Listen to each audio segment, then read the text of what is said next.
Friends, I am Parul. Welcome to B plan. घर लेना हम सभी का सपना होता है। हम लोग घर लेने के लिए अपने जीवन की जितनी कमाई होती है सब लगा देते हैं। जितना ज़्यादा से ज़्यादा लोन ले सकते हैं उतना लोन लेके हम घर लेते हैं, क्योंकि हर कोई चाहता है कि उसका एक अपना घर हो और उसके लिए बहुत ज़्यादा लोग मेहनत करते हैं। लेकिन जब वो घर को परचेज कर रहे होते हैं तो सिर्फ ब्रोकर पे ट्रस्ट करके या फिर बिल्डर के नाम को देखकर घर को परचेज कर लेते हैं और कभी कभी उनके साथ फ्रॉड भी हो जाता है। आज मैं आपको यही बताने वाली हूँ कि अगर आपने इन 9 डॉक्यूमेंट्स को अच्छी तरीके से चेक कर लिया तो आपके साथ कोई भी फ्रॉड नहीं होगा।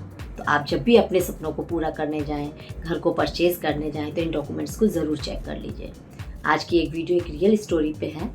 आज से कुछ टाइम पहले मेरे फादर से बात हुई थी, तो उन्होंने बताया कि उनके एक क्लाइंट के साथ ऐसा ही हुआ है। उसने अपनी सारी ही जो भी सेविंग थी वो और उसके पास एक प्लॉट था वो उसको बेचकर एक घर को परचेज किया। लेकिन बाद में पता चला कि वो घर जिसने उसको बेचा है वो घर उसका तो है ही नहीं। वो जो उसका मेन ऑनर है वो तो फॉरेन में रहता है। तो अब क्या है, उसके पास कोई ऑप्शन नहीं है, सिर्फ वो केस करेगा। वो केस कब जीतेगा, कितना टाइम लगेगा उसको, 10 साल 20 साल कितना भी लग सकता है। क्योंकि आप सभी लोग जानते हैं, ये कहावत है कि कोर्ट कचहरी के चक्कर अगर आप लगाएंगे तो लगाते रह जाएंगे। जितना आप बच सकते हैं उतना बचिए। तो आज की इस वीडियो में मैं आपको वही 9 पॉइंट्स बताने वाली हूँ जो मैंने अपने फादर से पूछे थे। उन्होंने कहा कि अगर आप इन डॉक्यूमेंट्स को प्रॉपरली चेक करेंगे तो आपके साथ कोई भी फ्रॉड नहीं हो सकता है। चलिए स्टार्ट करते हैं आज की वीडियो। जानते हैं कि कौन से ऐसे 9 पॉइंट हैं। सबसे पहले आपको कौन सा डॉक्यूमेंट चेक करना है? आपको चेक करना है टाइटल डॉक्यूमेंट। टाइटल डॉक्यूमेंट से मतलब ये है जो भी आप प्रॉपर्टी परचेज कर रहे हैं उसकी सेल डीड क्या है, या फिर गिफ्ट डीड है, या विल है, या फिर कन्वेंस डीड है।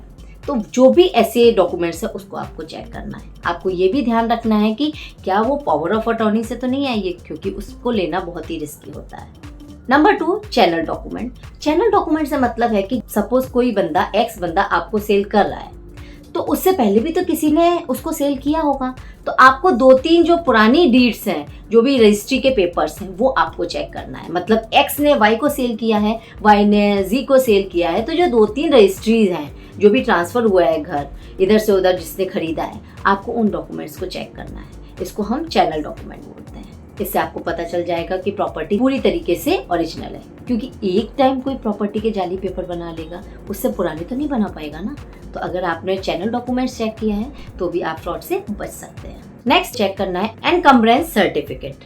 एनकम्बरेंस सर्टिफिकेट से मतलब ये है, सपोज कोई आप फ्लैट ले रहे हैं या घर ले रहे हैं, तो वो जो फ्लैट या घर का ऑनर है, क्या उसने उस प्रॉपर्टी पे कभी कोई लोन तो नहीं लिया है।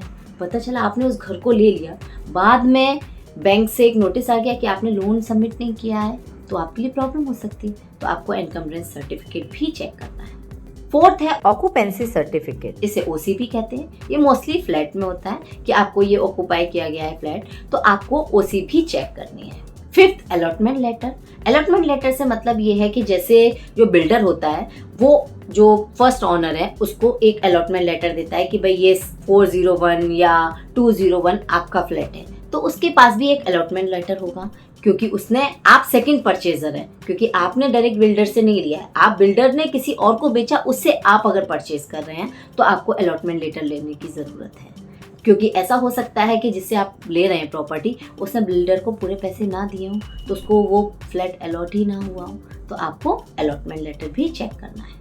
नेक्स्ट है टैक्स रिसीप्ट। मतलब जो अर्बन डेवलपमेंट अथॉरिटी है, अर्बन डेवलपमेंट टैक्स है, वो लिया जाता है, जो कि शहर के विकास के लिए होता है। जिसे हम कह सकते हैं कि हमारा हाउस टैक्स है। इसे हम यूडी टैक्स भी कहते हैं, जो कि हर मंथ आता है। कभी कभी क्या होता है कि आप जो भी फ्लैट लेने जा रहे हैं या घर लेने जा रहे हैं, उन्होंने काफ़ी टाइम से टैक्स नहीं भरा हुआ है, क्योंकि हमारी गवर्नमेंट काफ़ी टाइम तक टैक्स नहीं लेती है। जब उनको पैसे की ज़रूरत होती है तो वो सर्च करना स्टार्ट कर देते हैं कि भाई किस किसने टैक्स नहीं दिया है। पता चलता है 4 साल से किसी ने टैक्स नहीं दिया है, 5 साल से किसी ने टैक्स नहीं दिया है। तो अगर आप उसको कैलकुलेट करेंगे तो 3-4 लाख का टैक्स इकट्ठा हो जाता है। आप जिससे फ्लैट ले रहे हैं क्या उसने टैक्स सबमिट किया है या नहीं, क्योंकि अगर उसने टैक्स सबमिट नहीं किया है तो आपको ये भी लॉस हो सकता है। आप ज़रूर उससे वो रिसीप्ट मांगें।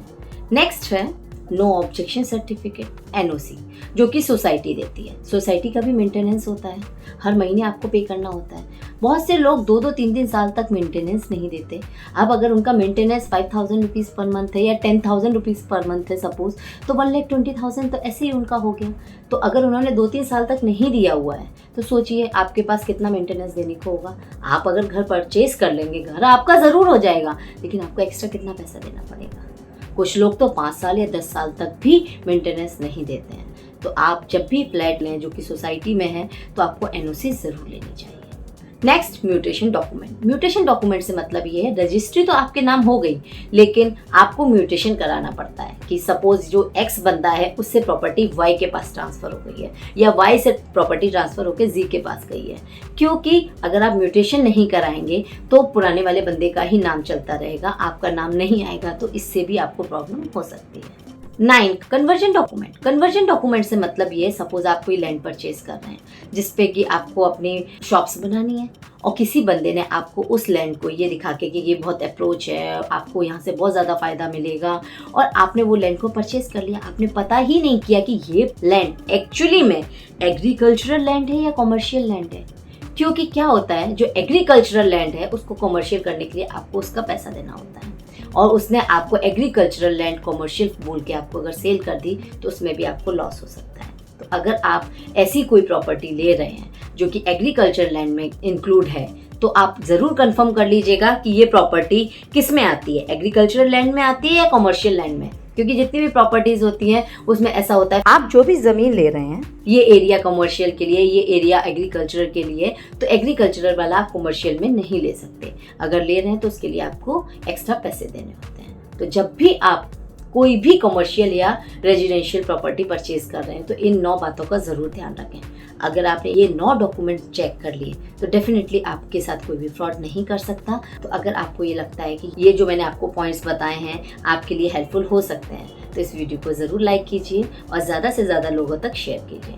और अगर आपको मेरा वीडियो पसंद आया है तो इस चैनल को सब्सक्राइब करना बिल्कुल भी ना भूलिए। Thank you.